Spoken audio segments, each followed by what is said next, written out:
A growing chorus of concern is emerging over whether President Emmerson Mnangagwa's silence on escalating political violence amounts to tacit endorsement as chaos continues to engulf public hearings on Constitutional Amendment Bill number 3. Sadabina Mashko Brian Kwachinzi President Mnangagwa Sanctions Violence.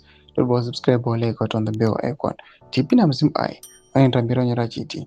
A Zimbabwean citizen, Jacob Kudzai Mutisi, is publicly challenged the president to clarify his position, questioning whether the harassment, beatings, abductions, and intimidation reportedly carried out in the name of ZANU-PF reflect official policy or rogue actions.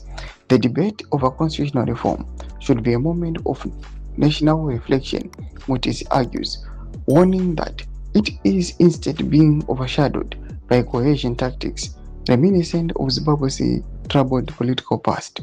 His intervention comes against the backdrop of violent disruptions that have robbed public hearings linked to the controversial ED 2030 agenda at the City Sports Center in Harare. Suspected ZANU-PF supporters blocked perceived opponents from contributing, turning what was meant to be democratic consultation into a scene of intimidation.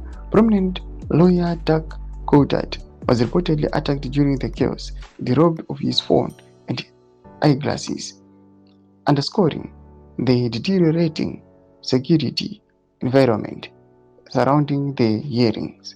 The Zimbabwe Constitution Movement Zimoko, condemned the violence, describing it as part of a broader coordinated pattern of repression. Similar incidents have been reported in Bulawayo, Bindura, and Chinhoyi, raising serious questions about the integrity of the public consultation process. According to Zimoko, ruling party structures have alleged mobilized supporters to dominate proceedings, effectively drowning out dissenting voices. Journalists and critics of the bill have reportedly been denied the opportunity to speak or subjected to threats when they attempt to do so. Doma developments aripo panguva ino mutungamiriri wenyika achibvunziwa kunzi kunyarara uku is it kuti muri kuziva kuti maybe pane vamukatuma kuti vaite zvavari kuita or pera comment section medu bvunza funguro imo kuti kudii pamusoro pechitiko ichi. Musanga subscribe or like chat on the bell icon.